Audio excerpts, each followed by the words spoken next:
Welcome to Freeman on Real Estate, the podcast about the hard facts behind what's going on in real estate. Realtor Mike Freeman of Coldwell Banker, who holds an MBA in finance, draws from his financial background and deep network to bring the most value for anyone looking to buy, sell, rent, or invest. Hello, everyone. This is David Yaz at the Boston Podcast Network here in our Pod 617 studios in lovely Westwood, Mass. I'm here with Realtor Mike Freeman, of course. Mike, how's it going? Dave, I'm doing great. How are you doing today? Good. We're recording this on a Monday morning. First thing I will have accomplished this week, so please wish me congratulations, everyone. And to you, Mike. How was your weekend? Anything cool going on? Well, it feels like it's getting a little warmer finally. Nothing too exciting over the weekend. Just, there's always real estate work to be done, even though it's pretty slow. But, yeah, nothing too exciting. How about you? Real estate never sleeps. No. Right? I caught the new Led Zeppelin movie with my son. Oh, I want to see that. How was it? Very good. It was a little weird. Like I felt like I should be watching it at home because it's a documentary. Right. It's like so when we first started the band, and it's like, but it's still a lot of fun. So, and speaking of fun, we have a fun show and a meaningful show and which is going to be a real treat. I know a little bit about the guest you have here, but why don't you introduce our guest, Mike, and off we go. Sure. So I'm really happy to have a guest again. It's been a little while, and definitely have a good one today. So Zoe Haley from Sunrun. Say hello, Zoe. Hello. Sorry, I'll fix that. I forget what's the... No, not that. That's what I was looking for. Okay. All right, 3, 2. Yes, welcome to the show, Zoe.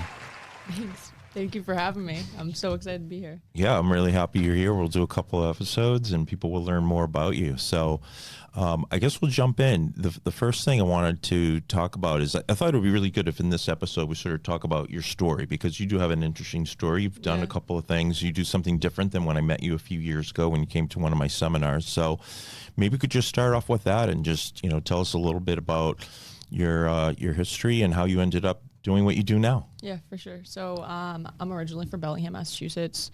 Grew up there, played softball. That was my sport growing up. And I ended up going to Worcester State. And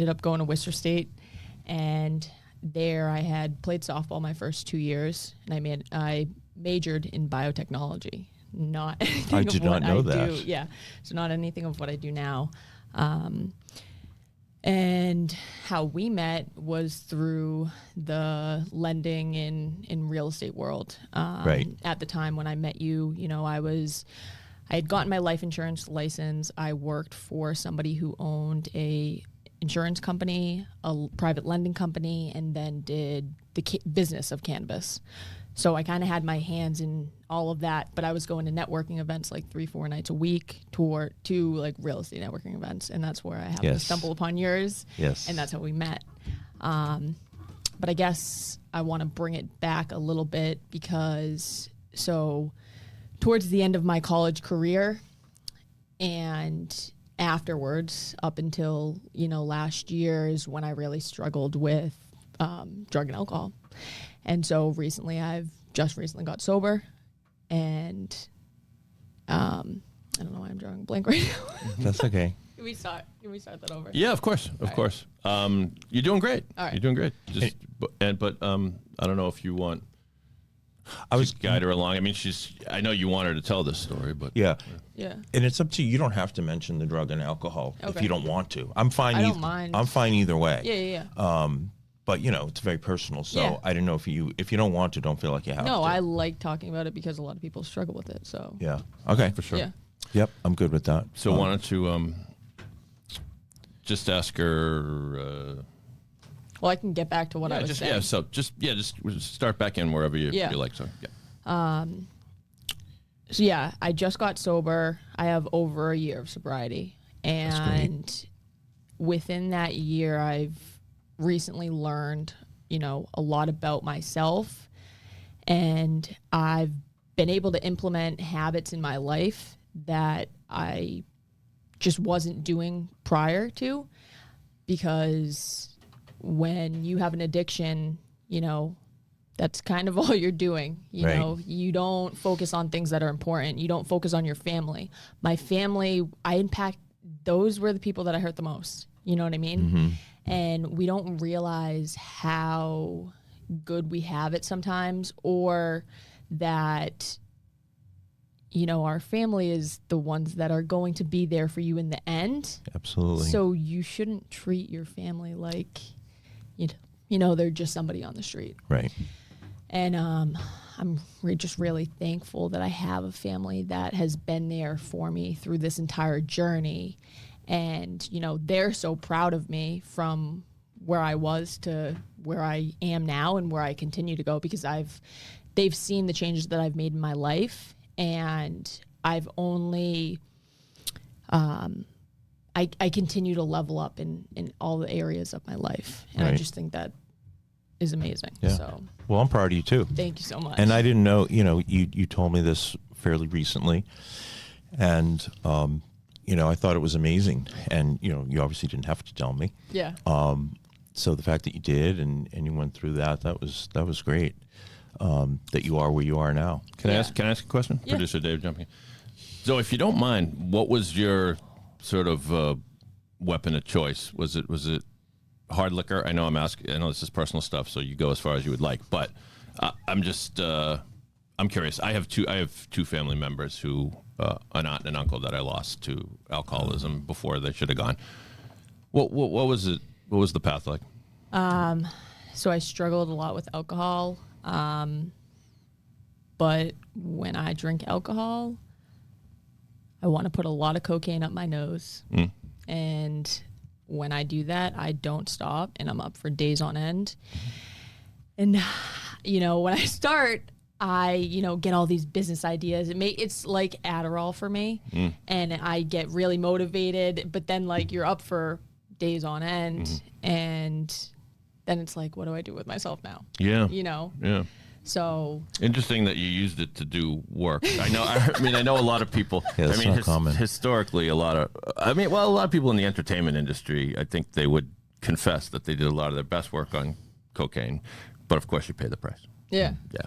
So Yeah, and I totally, like, both sides of my family struggle with addiction and alcoholism.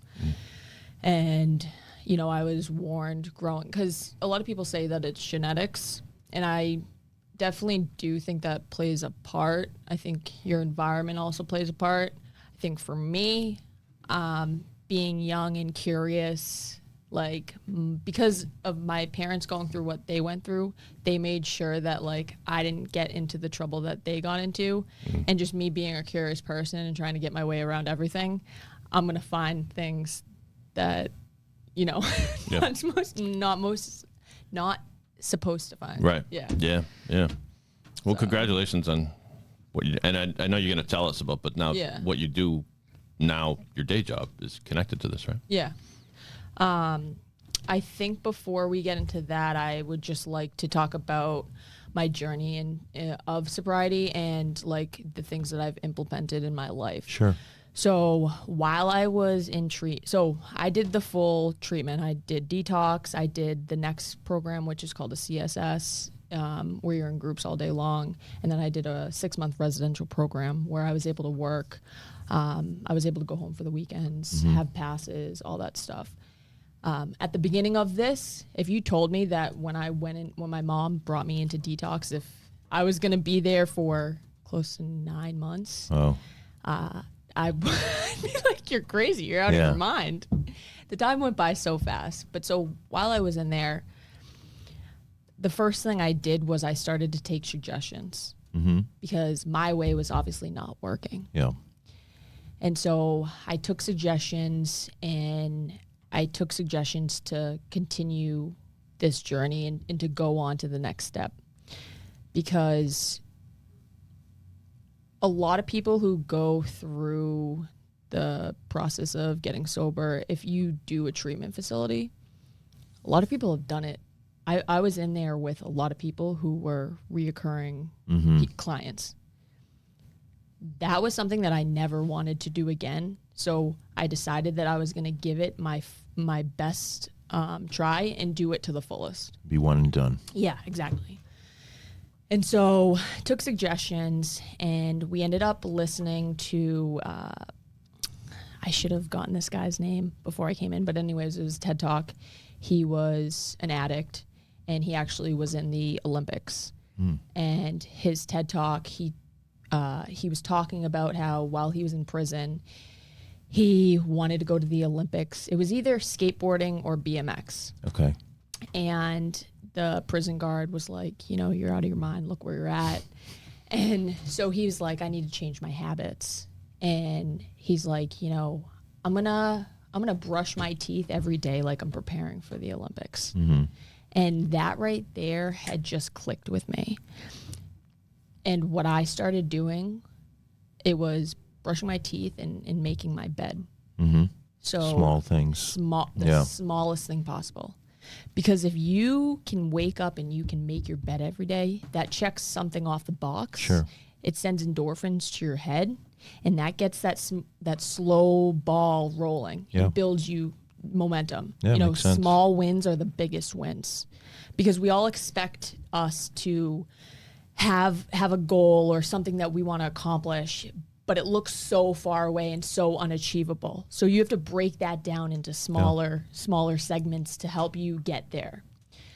So I make my bed every single morning. I think that is one of the most important things that will make you successful. Pardon me, Zoe. Tony Hoffman? Yeah. Yes. Is that the guy? Okay. That is him. BMX athlete, yes. Right? And former addict, and yes. That was him. So you can check out the TED Talk online, people, if you're interested. Yeah, it was a great TED Talk. Dave's really good at that, by the way. Like if you mention something, he will look it up and he will bring it up before the show's over. I'm so glad you did that, because the amount of times that I have recently talked about him and haven't known the name, I'm like, now you know. Thank you so much. I don't Google anything, Mike. I just know. Exactly. That's what I meant to say. Good old Tony Hoffman. Yeah. So, making my bed. Then, while I was in the treatment facility, it's the next step was called CSS. So after you detox, you go to CSS. There was no gym, nothing like that. So me and one of my friends who I made in there, we got a couple other people to start working out. We took the milk gallons, filled them up with water, and was using that as weights. And then we were doing like free weights, squats, push-ups, planks, all that stuff in the common area where everybody walks through. So like we had to make what do with what we had. And so my biggest thing was just, because I'm an athlete, I played softball, I've worked out for a while, but I was never consistent with it. You go through phases of like, even though you've gone to the gym, there will be periods where you go to the gym forever, and then once you're off that horse, it's hard to get back on it. That's me. And me working out, when I'm working out, I am my best self. There is nothing stopping me. I am in beast mode, and I feel amazing. And so my biggest thing was getting back on that horse. So once I started doing that, and we didn't have any alarm clocks or in there, so my body was waking myself up, and I started waking up earlier and earlier and earlier because I was getting excited. I wanted to beat him to the main lobby to go work out, Yeah. Another thing while I was in there was I started reading. I growing up, like I wasn't a big reader or anything like that. I read my first full book like after college, maybe during college. Like I was not a reader, especially things that I didn't want to read, that you're forced to read. I'm just not going to read. So I started reading while I was in there. I read like 9 books. That's the most books I've read in that amount of time ever in my entire life. And a lot of the things that I like to read is like self-help. How can I be better? One of the books that I read in there was 7 Habits of Highly Effective People. Oh, yeah. Great book. And he broke down different areas. And so what I did was I broke down different areas in my life. Like, all right, my family, work, friends, career and all that stuff. And I wrote out, the type of person that I want to be, like, to my family. Like, I want to be there when they call me. I want to be there for them when they need help. I want to make sure that I spend time with my mom and dad and create I just want to make sure that, like, I'm spending enough time with them where it's meaningful. And, I don't live with my parents anymore. So I try to see them as much as possible. Plus, I'm really busy with work. Sure. So I try to make time for the ones that I love. That's great. And just all those areas in my life. And so when I went on to the next phase of the 6-month residential program, when I say 6-month residential program, a lot of people know of, like, halfway houses. Right. So the place that I went, it was not as intense. Usually when you go to a halfway house, a male or a female, they're very intense with your day. Like, you're out of bed at 5:45. You're going to groups all day long. Mm-hmm. I'm really thankful that where I went and the whole process that I did, I was at the Washburn House over in Worcester. Really grateful for that program. The people there were amazing. And, a lot of them are in recovery. So they want you to succeed because they've been there themselves. Right. So, sorry, I lost my train of thought. That's all right. Take your time. What was it you're saying? Were you talking about Worcester and how it was different than halfway houses? All right, yeah. So the residential program that I was at, we only had 3 groups a day for 30 minutes each, which I loved because for me, that made sense for me because I was looking to build my habits. And I'm also, like, an independent person. It was right for me. Yep. Not everybody. Some people need more structure. I had a little bit of structure before, like I had my own apartment and stuff like that, but I needed that. It was just good for me. Yeah. Anyways, so one of the first things I did when I was there, so our first morning group, it was goals and gratitudes. And so we went around the room with everybody who was there, and we set our goals and gratitudes for the day. Okay. When I first got there, I wanted to get better. I knew that I wanted to get better at public speaking. So I told everybody, hi, I just want to let you know that I'm going to stand up every single time I speak because I want to get better at my public speaking. That's because good. what better way than to practice your public speaking and to a bunch of drunks and alcoholics, I might try that. So that really helped me with my public speaking. And then, from there, that's when up until this point, you weren't able to have a phone. Then I finally got my phone, and then I was able to start making my own schedule, like waking up with an alarm clock and stuff like that. And in that facility, they had, like, a small workout room downstairs. Nobody really used that, so I had that all to myself. Yep. Which was awesome. And then eventually, you were able to work after like 75, 90 days. I worked at a coffee shop. I had my mom bring my bike. Really? And it was a mile away. So it took me less than 10 minutes to ride there. And so that's where I went up to. And after that time, you're able to stay there for 6 months. The next place I went on to, and where I'm at now, is a sober house. So it was right down the street. The sober house, the woman Danielle, she owns the house. She named it after her mom. And nice. My dad has actually known her because my dad is also in sobriety. My dad has over 40 years of sobriety. So I grew great. up, going to AA meetings. Yeah. But What's the name of the sober house? it's called Doreen's Place. Okay, cool. Yep. So there's only 5 girls there. I love it because, we have a great group of girls. It's small. It's really just like it's her 2 family, and we're on the 2nd floor. Her and her daughter live on the 1st floor, and there's 5 of us. I have my own room, and then 2 doubles. We all work. We're all doing what we need to do. Similar ages? Yeah, or is it all over? So there are 2 other girls that are similar to my age, Yep. and then 2 older women. Okay. And, everyone's great. We all get along. Good. And we're all doing, we all want to be better. Yeah. So That's the key. yeah. That's and when awesome. you have some, like, it's tough because when I was in the programs, you'd have people that just, if you don't get along with them, it makes it tough. Yeah. And I'm just really, for me personally, I can get around that because I'm just going to walk into her, hey, how you doing? Yes, that is Zoe. That's you. You know, but for other people, it can be challenging. Yeah. You know, and so so now at my sober house, I'm actually the manager. Oh, okay. So I run our group meeting every Sunday night. I talk to, I stay in contact with the girls, make sure they're doing what they need to. At the beginning of the year, I had just become the sober house manager.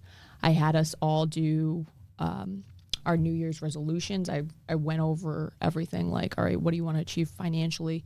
What do you want to achieve? What are some new habits that you want to start implementing? What are your health goals? What are your AA sobriety goals and all of that? So we all did that. And then actually the next week I had us make vision boards. So I got a ton of magazines and then we all made our vision boards. And you came up with, this is like you came up with this. It wasn't like there was any sort of. Yeah. Okay. That's because there's a reason for why we do things, where we all progress. All of us went into a treatment facility. That was the next step for us, because you have to slowly build back to your full life when you've struggled with addiction, because if you're not used to that structure, it will make or break you. Right. So you really need to, that's why they have the process the way it is, so that you can slowly work your way back towards being able to live a clean and healthy life. And so we're there for a reason. First, first we need to put our sobriety first, obviously. Right. And then, all right, what are the things that we need to be doing on a daily basis to get us to where we need to go? Like, if you're trying to get an apartment next, how much money do you need to, how much money are you making, and how much should you be putting away to make that a reality? Right. Because, so my rent is only $400 a month because I'm the sober house manager. All the other girls, they pay $800 a month, which isn't bad. No, that's and everything's included. Yeah, that's great. I love that my rent's $400. I'm sure you do. Because I plan to buy my first investment property by July. I hope you're going to use me for that. If I don't find an off-market deal. Oh, okay. That's okay. Yeah. So it's like, what do we need to do to get to the next step of where we want to go? Because a lot of people talk about what they want to do, but it's like, have you written down your goals? Do you even know what's necessary on a daily basis of what you should be doing to achieve that goal? Right. Like, do you just think that you can just all of a sudden have money to move into an apartment or do whatever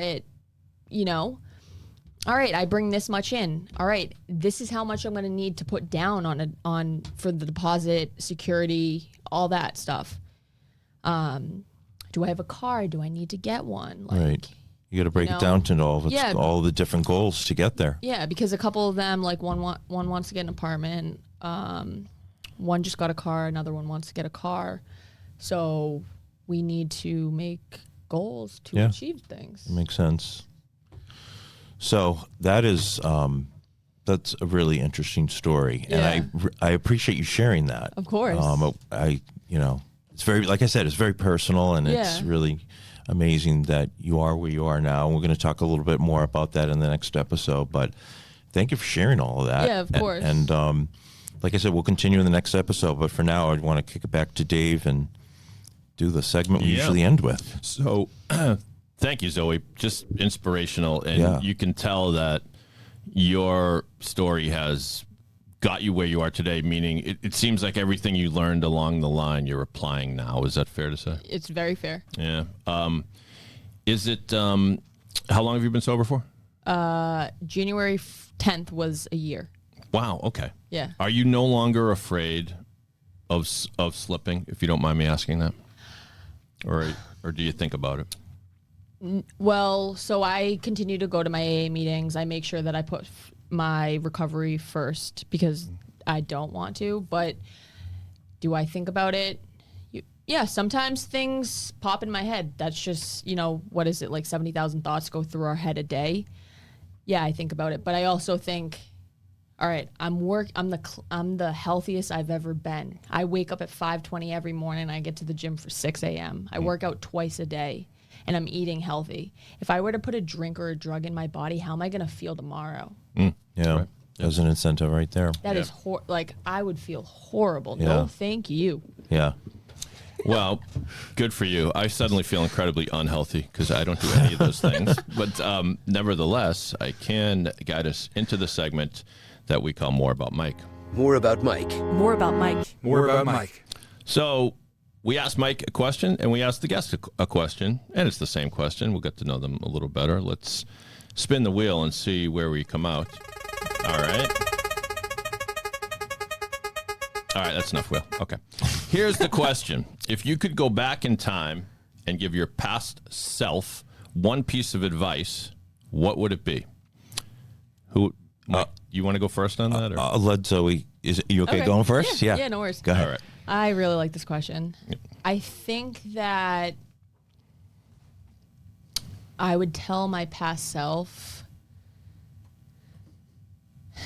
it's like more on the premise of, do what you're going to do, because I think failure is a big lesson, and I would not change anything I've went through or have done or experienced because it's made me who I am. And failure is our best lesson. That's the advice you would give failure. Learn from your failures. Yeah. Yeah. Yeah. Great. I'm reminded of that Michael Jordan quote, which I'm about to mangle, but he did it for a Nike ad. He said something like, I've lost this many games, I've missed this many shots, and 24 times I've been called upon to take the final shot for my team and missed. I have failed and failed and failed again, and that is why I succeed. Gives me the chills. Yeah, thinking about it. I remember that. It's amazing. Yeah. All right, Mike, one piece of advice you would give your past self. So my audience may find this surprising, but when I was younger, I never could have envisioned doing something like this, doing a podcast, doing the seminars that I do, even being in real estate, because I didn't really have the interpersonal skills. I was very shy. It wasn't ongoing at all. And so the advice I give myself is, take a chance, talk to people more, find out more about people, be more outgoing, and try different things that maybe you're not comfortable with. Because back then, high school, maybe into college, I was just sort of shy and quiet and didn't really try new things. And it took a while to get here. And so that's what I would say is, talk to people, work with people, and that's a huge part of being successful. That's a great one. It seems like you're saying don't stay nestled in your zone of comfort. Yeah. Get outside it. And I had a boss that used to say, I expect you to fail. Not all the time, but I expect you to fail, because if you're never failing, that means you're never taking any chances. Exactly. And it's a really boring way to go through life. And you'll end up, it's that old thing, like on your deathbed, are you going to be sad that you didn't go up to more people and talk to them, or you didn't? Yeah. You're not going to, on your death, it's the old thing, it's your deathbed, you're not going to say, I wish I spent more time at the office, but you might indeed say something like, I wish I had met more people. Yeah. So, yeah. or whatever that may be. Anyway, terrific job, Zoe. I hope you enjoyed it. I did. You did a great job. Yeah. Well, she'll be back for the next episode, but for now, just thank you so much for sharing, Zoe. Thank you for having me. And is there any contact info you want to give out, Zoe, if people know about how to get in touch with you, your business or whatnot? Yeah, you can reach me at, my phone number is 508-561-4282, and my email is zoe.haley, Haley, @sunrun.com. Very cool. And Mike, as usual, please remind our listeners how they get in touch with you and learn more about your real estate practice. Sure. So you can call me at 617-759-1513. My email address is mike.freeman@nemoves.com, and you can also check out my website, mikefreemanhomes.com. We are here posting an episode twice a month, so make sure you get your full fill. Go back and listen to the old episodes of this podcast, by the way, wherever you find your pods, Apple Podcasts, Spotify. See you next time, and thank you for listening to Freeman on Real Estate.